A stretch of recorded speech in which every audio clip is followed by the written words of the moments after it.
Um homem de terno rasgado, sapatos sem sola, cabelos molhados pela chuva fria de novembro, sentado na calçada de uma das avenidas mais ricas de Tóquio, não como turista, não como alguém esperando um táxi.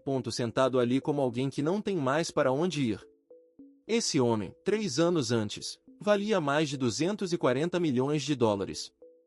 Tinha apartamentos em 4 países, uma frota de carros que a maioria das pessoas só vê em revistas, e seu nome era respeitado em reuniões de negócios em Tóquio, Singapura, Dubai e São Paulo. Esse homem era Kenji Watanabe. E a história que você está prestes a ouvir vai te sacudir por dentro de um jeito que você não vai esquecer tão cedo. Porque essa não é só uma história sobre dinheiro perdido. Essa é uma história sobre o que uma pessoa é capaz de ser quando tudo é tirado dela, e sobre como o universo tem uma forma surpreendente, quase impossível, de devolver aquilo que você planta com o coração. Mas antes que eu continue, eu preciso te pedir uma coisa muito importante. Se você ainda não está inscrito neste canal, faz isso agora. Aperta o botão vermelho ali embaixo e ativa o sininho. Porque aqui neste canal, toda semana, a gente conta histórias que vão te prender do início ao fim e ainda te ensinar algo real sobre dinheiro, sobre caráter, sobre superação e sobre o tipo de mentalidade que separa quem constrói uma vida extraordinária de quem apenas sobrevive. Inscreve-se agora e não vá embora, porque o que vem pela frente nessa história vai te deixar sem palavras. Kenji Watanabe nasceu em Osaka, no Japão, numa família de classe média baixa. Seu pai era mecânico de veículos pesados e trabalhava 6 dias por semana numa oficina barulhenta no bairro de Namba.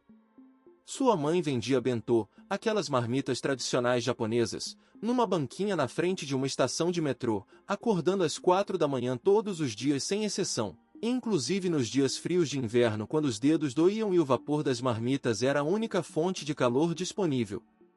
Kenji cresceu vendo os pais trabalharem com uma dedicação que poucos seres humanos são capazes de sustentar.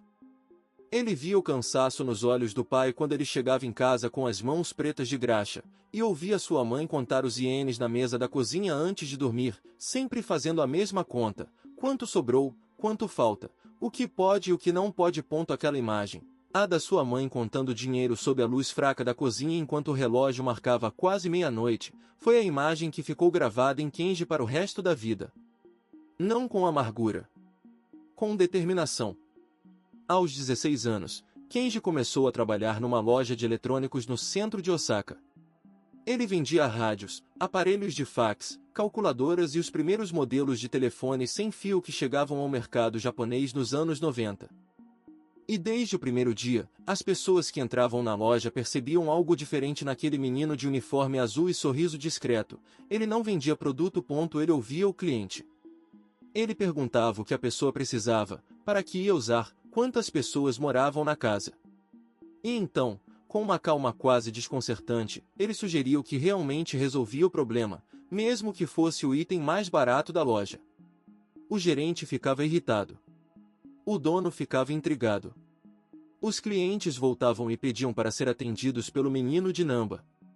Em menos de 2 anos, Kenji era o vendedor que mais fidelizava clientes da loja.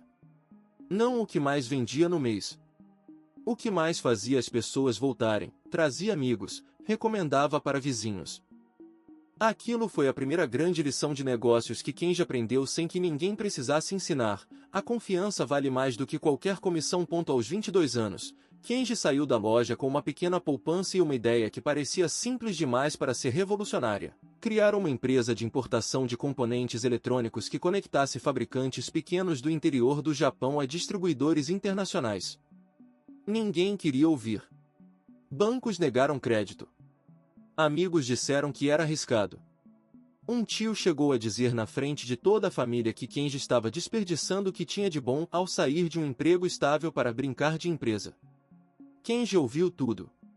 Agradeceu o conselho de cada um. E foi em frente. Começou operando da mesa do quarto dos seus pais, com um computador que funcionava metade do tempo e uma linha telefônica que ele dividia com a linha de recados da banca de bentô da mãe. Ele dormia 5 horas por noite. Aprendi inglês por conta própria com fitas cassete. Estudava contratos internacionais em livros que pegava emprestado na biblioteca municipal. E foi construindo, tijolo por tijolo, Contato por contato, viagem por viagem, a estrutura que em 10 anos se tornaria a Watanabe Global Electronics, uma das empresas de intermediação eletrônica mais respeitadas da Ásia. Aos 34 anos, Kenji era milionário. Não o tipo de milionário que aparece em festa. O tipo que aparece em conferências. Que tem o telefone atendido por assistentes. Que quando entra numa sala de negociação, as pessoas sentam mais direitas. Ele tinha escritórios em Tóquio, Singapura e Dubai.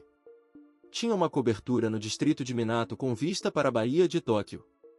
Tinha uma coleção de relógios suíços que um único exemplar custava mais do que seu pai ganhou em 10 anos de oficina. E tinha, acima de tudo, a certeza que todo homem que sobe muito rápido eventualmente desenvolve, a certeza de que ele havia chegado. Que a partir dali, o mundo estava sob controle. Que nada poderia abalar o que ele construiu. Essa certeza, como você vai ver, foi exatamente o primeiro tijolo que desmoronou tudo. Foi numa terça-feira de março, às 8h40 da manhã, que Kenji viu pela primeira vez o homem que mudaria sua história, embora ele ainda não soubesse disso. Ele saía do seu carro, um sedã preto de $250 mil, em frente ao prédio do seu escritório no coração de Tóquio. O motorista havia acabado de abrir a porta quando Kenji percebeu, encostado na mureta baixa da entrada do prédio, um homem de uns 50 e poucos anos. Roupa surrada, sacola plástica cheia de pertences ao lado, cabelos brancos e desarrumados, olhos cansados mas vivos, muito vivos. O homem tinha uma expressão que não era de pedinte. Não havia humilhação no rosto dele. Havia apenas uma quietude estranha, como se aquele fosse um lugar igual a qualquer outro do mundo para se sentar. Kenji passou por ele. Entrou no elevador. Subiu até o 12º andar. Sentou na cadeira de couro da sua sala e abriu o laptop. Ficou assim por quase 20 minutos. E então, sem que ninguém tivesse dito nada, sem que nenhum alarme tivesse tocado dentro dele, ele fechou o laptop. Levantou. Desceu. E caminhou até o homem. Você já comeu hoje? Foi tudo que Kenji perguntou. O homem olhou para ele com uma calma que desarmou Kenji completamente e disse, ontem à noite. Kenji chamou o motorista, mandou buscar comida no restaurante da esquina, o restaurante onde ele próprio almoçava quando não tinha reunião fora, um lugar que não era barato, e ficou ali, na calçada, esperando a comida chegar.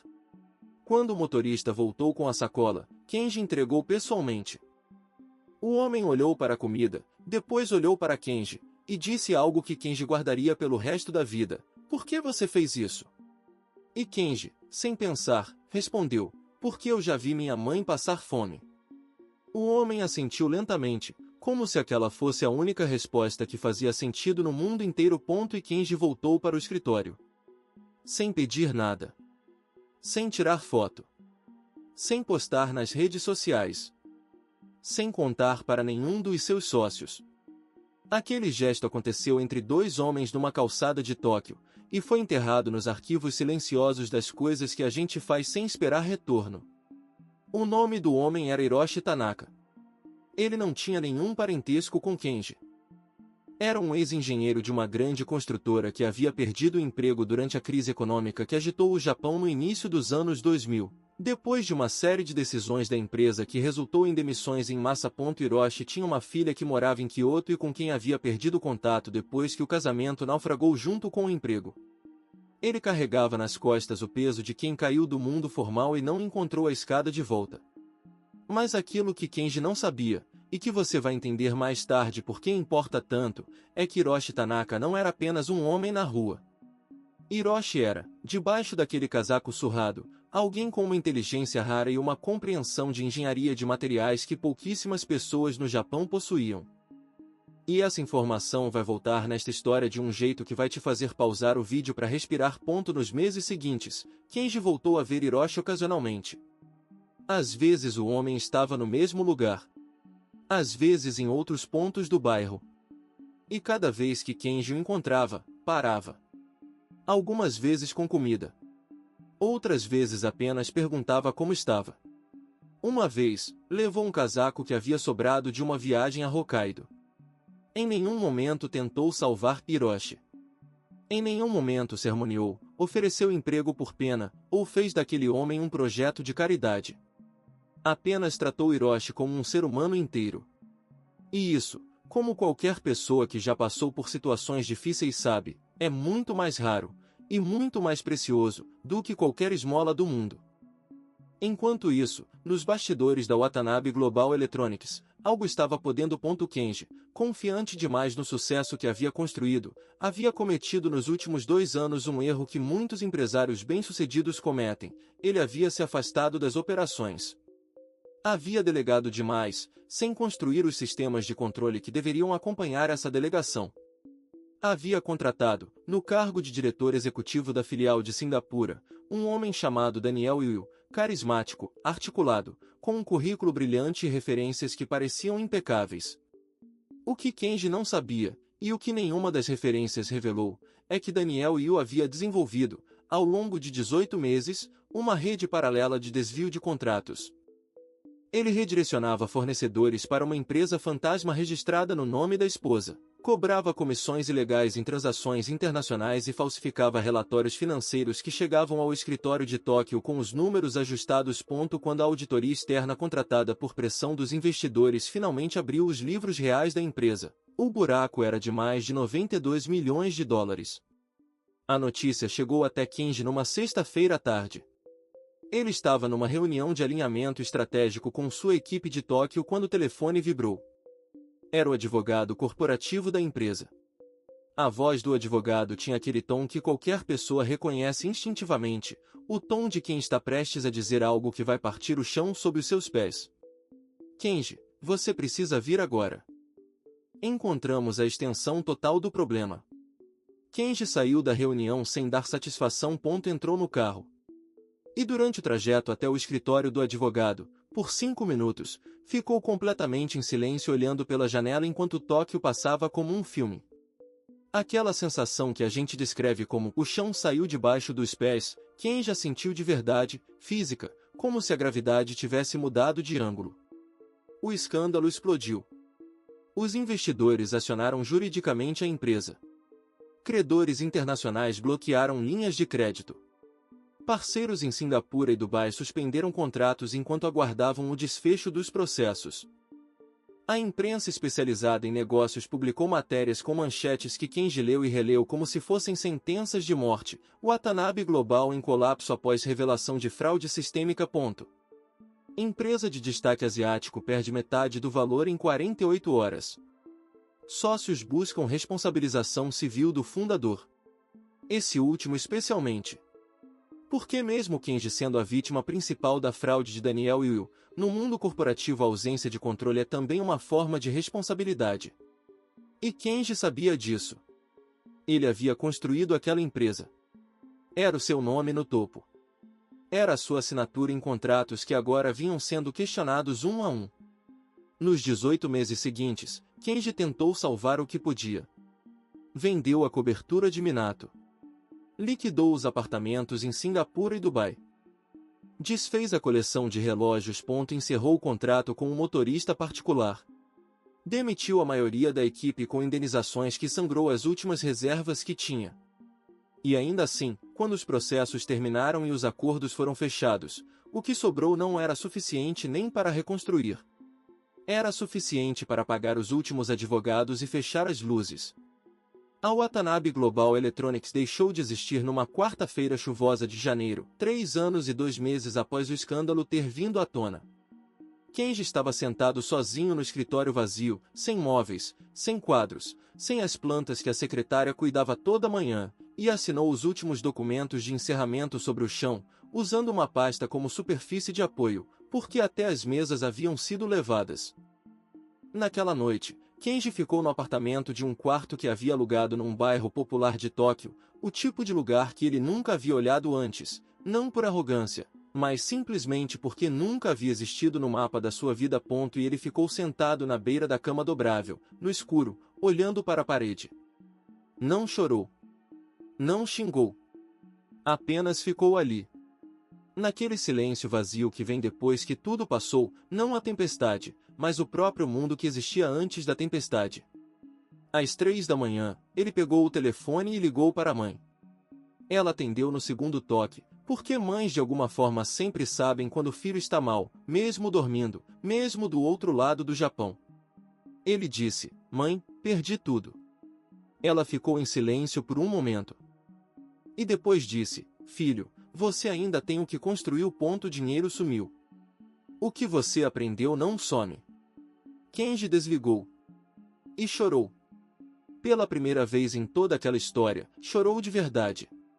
O dinheiro que sobrou durou 6 meses pagando o aluguel do apartamento pequeno.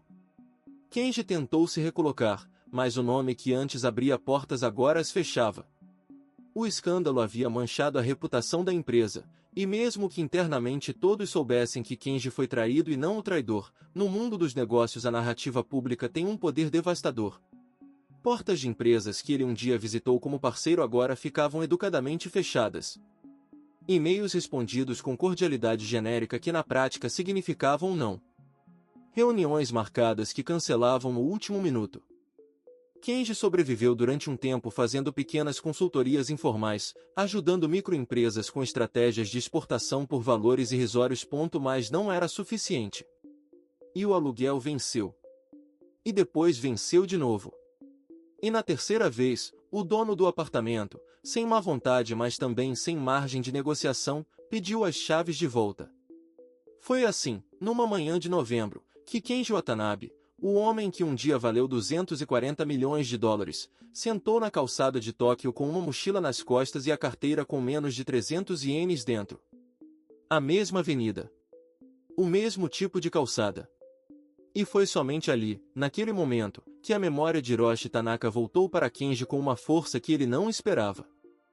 Por que Kenji agora estava do outro lado daquela cena que ele havia protagonizado 3 anos antes? E o peso do que aquele homem havia carregado todos aqueles dias, que Kenji achava que compreendia de longe, agora assentava sobre seus próprios ombros com uma clareza brutal e honesta. Morar na rua não é apenas não ter endereço. É não ter onde deixar seu cheiro. É não ter um espelho para se ver. É comer quando alguém decide que você merece comer. É dormir com o olho aberto. É ser tratado como invisível por pessoas que, na semana passada, poderiam ter sido você mesmo.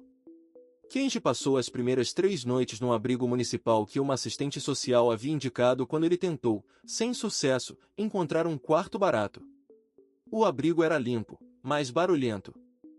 Cheio de histórias pesadas circulando pelos corredores como fantasmas. Homens que haviam sido caminhoneiros, professores, funcionários públicos, pedreiros, pequenos comerciantes. Cada um com o seu próprio capítulo de queda. E Kenji escutava. Escutava como havia escutado os clientes da loja de eletrônicos aos 16 anos. Com atenção real. Sem julgamento. E quanto mais ele ouvia, mais entendia que o abismo entre ter e não ter é menor do que qualquer pessoa que ainda tem consegue imaginar. É uma questão de 2 ou 3 eventos mal posicionados no tempo. Uma demissão no momento errado. Uma doença sem cobertura de plano. Uma aposta mal feita. Uma pessoa de confiança que se revelou errada. O abismo é estreito. A maioria das pessoas só não vê porque está segura demais do lado de cá. Foi no 12º dia vivendo nessa situação que aconteceu o que Kenji descreveria anos depois, numa entrevista a uma revista de negócios de Tóquio, como o momento em que o universo finalmente mostrou o bilhete que havia guardado para mim. Ele estava sentado num banco de praça perto do distrito de Chiyoda, comendo um onigiri comprado com os últimos ienes que tinha no bolso, quando ouviu uma voz que reconheceu instantaneamente. Você era o homem do prédio. Kenji levantou os olhos. E ali estava Hiroshi Tanaka. Mas um Hiroshi diferente. Não o Hiroshi da calçada com sacola plástica e olhos de quem havia parado de esperar. Esse Hiroshi estava de roupa limpa. Cabelo arrumado. Não de terno, era um homem que nunca precisaria de terno para ser respeitado, mas de roupas simples, dignas, de alguém que havia encontrado o chão firme de volta. E o espanto nos olhos de Hiroshi ao ver Kenji naquele banco era genuíno. Hiroshi sentou-se ao lado dele sem ser convidado, como quem reconhece que certos encontros não precisam de convite. Os dois ficaram sentados em silêncio por quase 1 minuto. Depois Hiroshi disse, olhando para frente, eu soube do que aconteceu com a sua empresa. Li nos jornais. Kenji assentiu sem dizer nada. Hiroshi continuou. Você me deu comida quando eu não tinha. Não me deu sermão. Não me deu pena. Me deu comida e me tratou como gente. Outra pausa. Isso mudou alguma coisa em mim. De um jeito que é difícil explicar. Kenji olhou para ele. Hiroshi, então, contou o que havia acontecido nos últimos 2 anos. Depois do período em que Kenji o havia encontrado repetidamente, Hiroshi havia conseguido uma vaga num programa social de reintegração profissional vinculado a uma universidade técnica de Tóquio. Ele havia passado por terapia, por cursos de atualização, e tinha entrado em contato com um antigo colega de engenharia que estava desenvolvendo um projeto de materiais sustentáveis para a construção civil. Hiroshi, com seu conhecimento técnico adormecido mas intacto, havia se tornado parte central daquele projeto. E o projeto havia chamado a atenção de um fundo de inovação ligado ao governo japonês. Em resumo, Hiroshi Tanaka, o homem que Kenji havia encontrado sentado numa calçada com uma sacola plástica, era agora co-desenvolvedor de uma tecnologia de construção que estava recebendo um aporte inicial de 38 milhões de ienes. Kenji ouviu aquilo em silêncio. Não com inveja. Não com aquela pontada amarga que poderia ser natural dada sua situação. Com uma alegria limpa, genuína, que ele mesmo se surpreendeu em sentir. E quando Hiroshi terminou, virou-se para Kenji com um olhar direto e disse: Você me ajudou quando não tinha obrigação. Agora eu tenho uma. Não porque devo. Mas porque aprendi com você que é assim que funciona. Hiroshi explicou que o projeto precisava de alguém com experiência real em logística internacional e negociações com fornecedores asiáticos, especificamente para levar os materiais desenvolvidos ao mercado externo. Alguém que entendesse os dois lados do balcão, a tecnologia e o mundo dos negócios globais. E que ele havia pensado em Kenji assim que a necessidade surgiu, meses antes, sem saber onde encontrá-lo. Aquela tarde no parque havia sido, nas palavras de Hiroshi, um presente que eu não pedi mas precisava. Kenji não disse sim imediatamente. Não porque duvidasse. Mas porque havia aprendido, da forma mais dolorosa possível, o valor de olhar antes de pisar. Pediu 3 dias. Usou esses 3 dias, ainda dormindo no abrigo, para estudar o projeto de Hiroshi com o rigor de quem não tem mais margem de erro. Leu cada documento que Hiroshi lhe enviou por e-mail pelo celular de tela rachada. Fez perguntas técnicas que Hiroshi respondeu com satisfação de quem reconhece que está sendo levado a sério.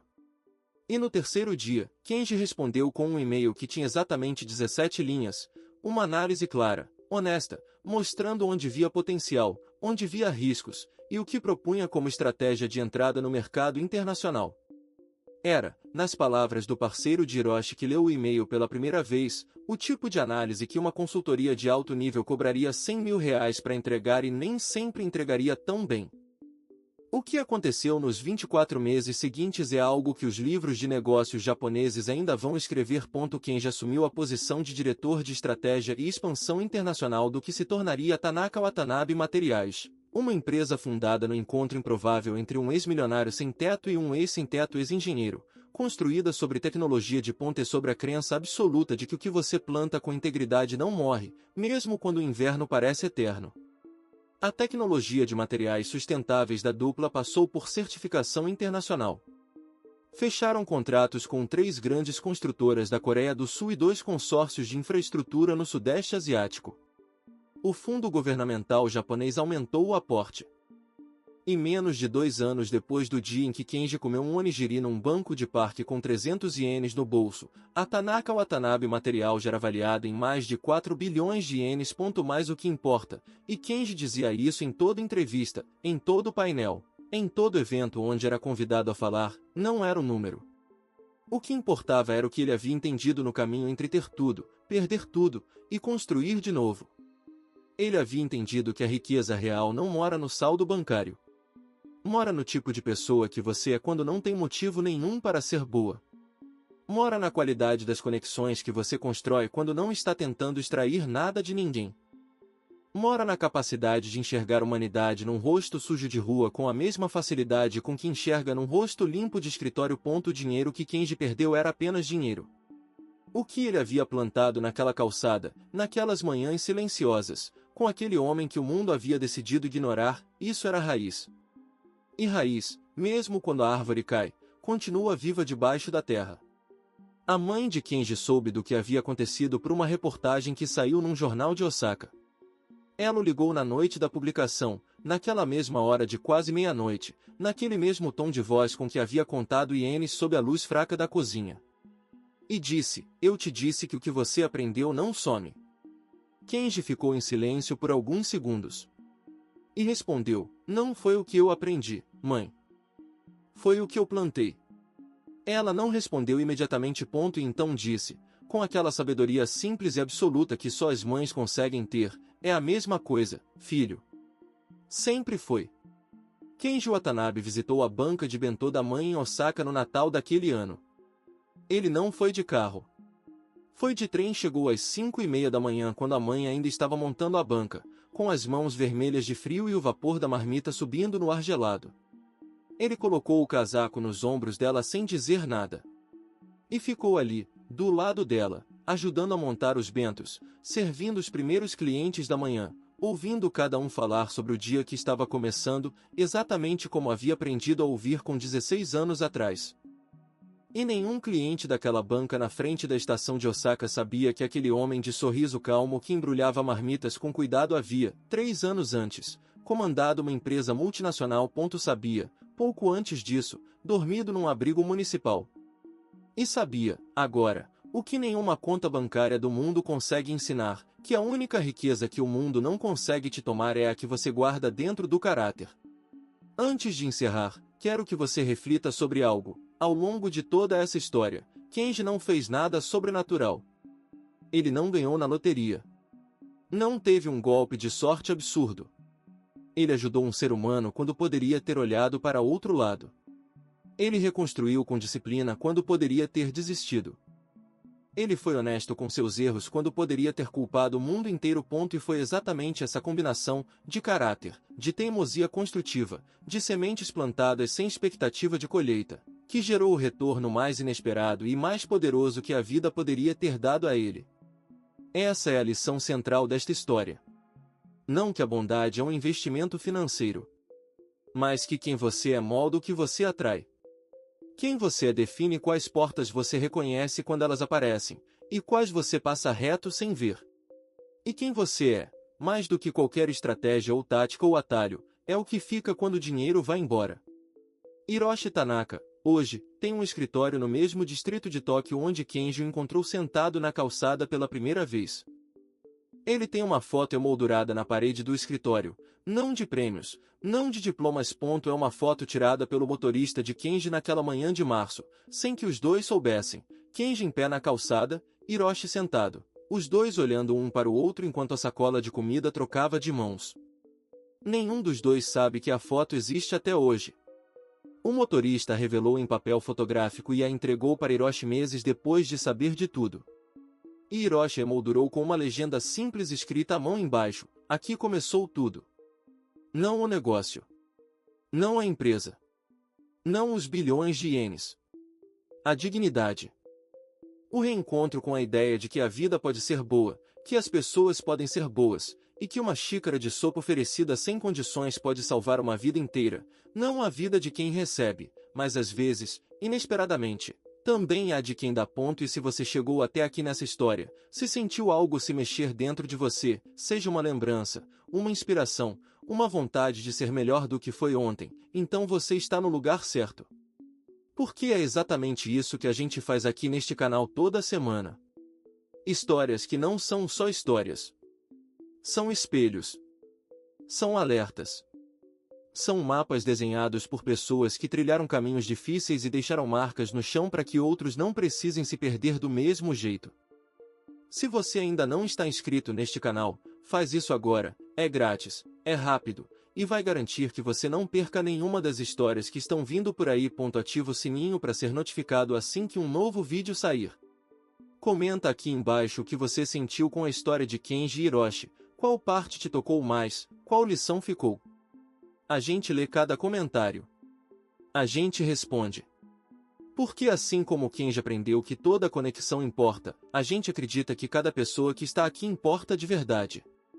Compartilhe esse vídeo com alguém que precisa ouvir essa história hoje. Pode ser um amigo que está passando por uma fase difícil. Pode ser alguém que perdeu a fé. Pode ser alguém que ainda não entendeu que o que ela planta em silêncio vai florir em público mais cedo ou mais tarde. Manda esse vídeo para essa pessoa. Porque às vezes, a história certa chega na hora certa e muda tudo. Nos vemos no próximo vídeo. E lembre, a história que impressiona pode ser a sua.